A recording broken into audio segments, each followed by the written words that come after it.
Okay, this fire that we're about to do is by Ryan Oppegard and Justin Bonthius. Alright.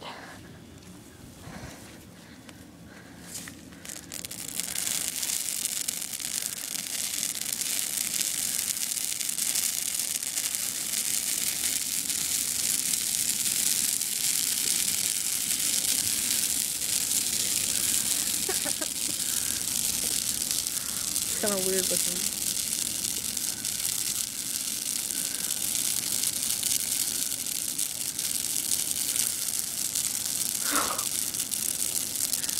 It's like 15 feet high. It's kind of hard to tell, but it is. By pine needles. This is a tree we stripped down.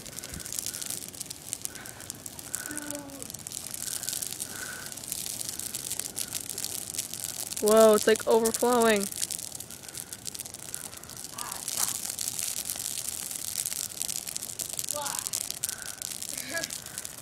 Alright.